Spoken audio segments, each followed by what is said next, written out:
بسم اللہ الرحمن الرحیم۔ آج میں ایک ایسے سوال کا جواب دینا چاہتا ہوں جو پچھلے کئی دنوں سے مجھ سے بار بار پوچھا جا رہا ہے۔ بہت سے دوستوں نے پیغام بھیجے ہیں، بعض نے محبت کے ساتھ سوال کیا ہے اور بعض نے سخت اعتراض جتایا ہے۔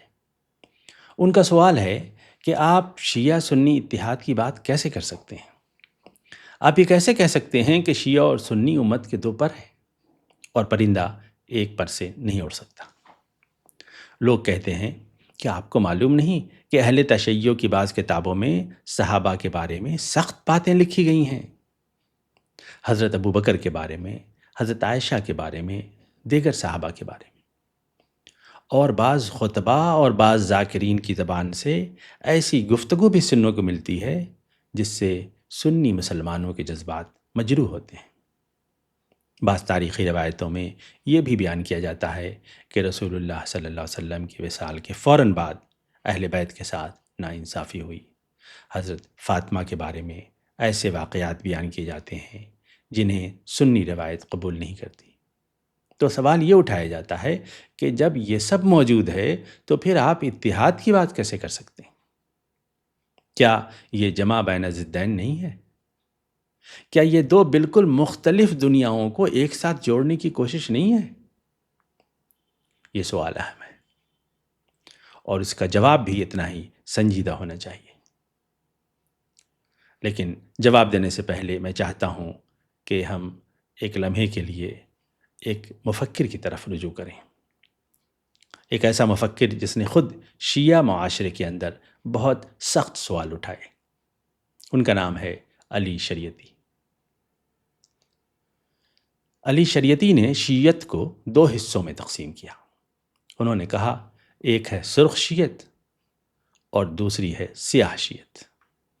اس کو وہ علوی شیعت اور صفوی شیعت بھی کہتے ہیں۔ سرخ شیعت کیا ہے؟ سرخ شیعت وہ ہے جو حسین کے موقف کو زندہ رکھتی ہے، یعنی ظلم کے سامنے جھکنے سے انکار، باطل کے مقابلے میں کھڑے ہو جانے کا حوصلہ، حق کے لیے قربانی دینے کی آمادگی۔ یہ وہ شیعت ہے جو کربلا کو صرف تاریخ کا واقعہ نہیں سمجھتی بلکہ ضمیر کی بیداری سمجھتی ہے۔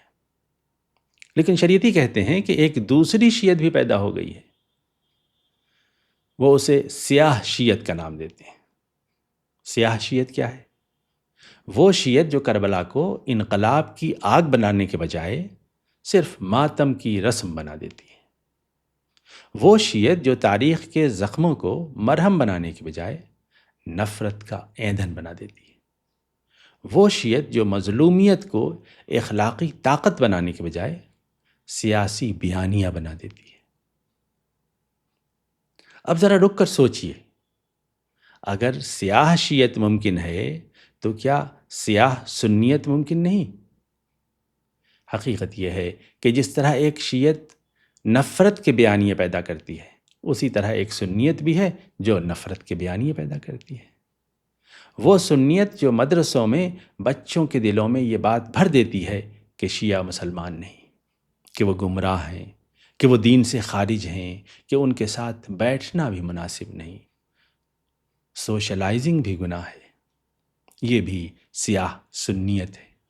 اور حقیقت یہ ہے کہ 1400 سال کے سفر میں صرف ایک طرف نہیں، دونوں طرف بہت سی چیزیں داخل ہو گئی ہیں، بہت سی روایتیں داخل ہو گئی ہیں، بہت سے مسموم بیانیے داخل ہو گئے ہیں۔ مثلا اہل تشیع کے بعض حلقوں میں امامت کے تصور کو اس قدر بڑھا دیا گیا کہ بعض علماء نے امام کے مقام کو یہاں تک کہ انبیاء کے مقام سے بھی بلند قرار دے دیا۔ یہ ایک فکری انحراف ہے، اور اس کے ساتھ تاریخ کی ایسی روایتیں بھی جڑ گئیں جن میں بعض صحابہ کے بارے میں سخت بیانیے پیدا ہوئے، گمراہ کن بیانیے۔ ان روایتوں کا علمی محاکمہ ہونا چاہیے، لیکن سوال یہ ہے، کیا صرف انحراف وہاں واقع ہوا ہے؟ کیا ہمارے یہاں سب کچھ ٹھیک ہے؟ آئیے میں ایک آدھ مثال سنی مآخذ سے بھی دیتا ہوں تاکہ اندازہ ہو کہ سب کچھ یہاں بھی ٹھیک نہیں ہے۔ عام طور پر ہم یہ سمجھتے ہیں کہ اسلام کے بنیادی مصادر دو ہیں، کتاب اور سنت، قرآن مجید اور رسول اللہ صلی اللہ علیہ وسلم کا اسوہ۔ لیکن ہمارے یہاں بھی ہندوستان کے ایک بزرگ گزرے ہیں جن کا نام ہے مجدد الفسانی، جنہیں بعض لوگ 1000 سال کا مجدد کہتے ہیں۔ انہوں نے اپنے مکاتب میں لکھا ہے کہ ادلہ اربع کے علاوہ ایک اور اہم ذریعہ بھی ہے، اور وہ ہے الہام۔ بلکہ وہ تو یہ بھی کہتے ہیں کہ اسے کتاب اور سنت کے بعد تیسرے مصدر کے طور پر دیکھا جانا چاہیے، یعنی صوفیہ کو ہونے والا الہام۔ اب ذرا سوچئے، اگر الہام کو بھی دین کا مصدر مان لیا جائے تو پھر کیا ہوگا؟ پھر ہر شخص اپنے الہام سے ایک وظیفہ ایجاد کرے گا، ایک طریقہ ایجاد کرے گا، ایک نیا روحانی نظام قائم کرے گا، اور یہ نقش بندی صوفیہ میں معروف عمل ہے۔ یہ بھی ایک فکری انحراف ہے، اور بات یہاں ختم نہیں ہوتی۔ اہل تشیع کے بعض حلقوں میں یہ تصور بھی پایا جاتا ہے کہ ائمہ کو ایک خاص قسم کی الہی رہنمائی حاصل ہوتی ہے۔ بعض لوگ اسے الہام سے تعبیر کرتے ہیں، لیکن دلچسپ بات یہ ہے کہ ہماری اپنی روایت میں بھی محدث کا تصور موجود ہے، یعنی ایسے لوگ جن سے فرشتے کلام کرتے ہوں، اور بعض روایت میں حضرت عمر کے بارے میں یہ بات نقل ہوئی ہے کہ وہ محدث تھے۔ اب ظاہر ہے یہ سب بحثیں اپنی جگہ علمی ہیں، لیکن ان مثالوں سے ایک بات ضرور سمجھ میں آتی ہے کہ تاریخ کے طویل سفر میں بعض ایسے تصورات دونوں طرف داخل ہوتے چلے گئے جن کا محاکمہ ہونا چاہیے تھا، لیکن ہم نے کیا کیا؟ ہم نے اپنی روایت کے انحرافات کو نظر انداز کیا اور صرف دوسروں کی روایتوں کو نشانہ بناتے رہے۔ نتیجہ یہ ہوا کہ ہماری آنکھ کو دوسرے کی آنکھ کا تنکا تو صاف نظر آتا ہے، لیکن اپنی آنکھ کا شہتیر نظر نہیں آتا۔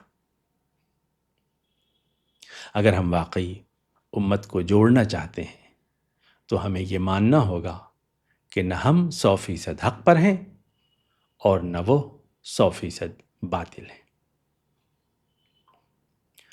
لیکن اس راستے پر آگے بڑھنے کے لیے ایک اور شرط بھی ہے۔ ہمیں پہلے اپنے دل و دماغ کو ان بیانیوں سے خالی کرنا ہوگا جو صدیوں کے دوران نفرت کی شکل میں ہماری رگوں میں اتار دیے گئے ہیں۔ ہمارے علماء نے اپنے اپنے حلقوں میں اپنے مخالفین کے بارے میں ایسی کہانیاں، ایسے بیانیے اور ایسی تعبیرات کو نسل در نسل دلوں میں بھرتے چلے گئے ہیں۔ جب تک ہم اس برتن کو خالی نہیں کریں گے تب تک ہم اس میں بصیرت کا نیا پانی نہیں بھر سکتے، تب تک ہم طلب حق کا نیا چراغ نہیں جلا سکتے، اور تب تک امت کی وحدت کی وہ مبارک اور مقدس خواہش ہمارے اندر جنم نہیں لے سکتی۔ پورا حق کہاں ہے؟ سوچئے، غور کیجئے۔ پورا حق وہاں ہے جہاں نہ سنی تھا اور نہ شیعہ، جہاں صرف ایک شناخت تھی، مسلمان، جہاں صرف قبلہ ایک نہیں تھا، جہاں صرف قرآن ایک نہیں تھا، جہاں صرف رسول ایک نہیں تھے بلکہ امت بھی ایک تھی۔ اگر ہم واقعی اس مقام تک واپس جانا چاہتے ہیں تو ہمیں سیاہ شیعت سے بھی اوپر اٹھنا ہوگا اور سیاہ سنیت کو بھی ترک کرنا ہوگا، تبھی امت دوبارہ امت بن سکے گی۔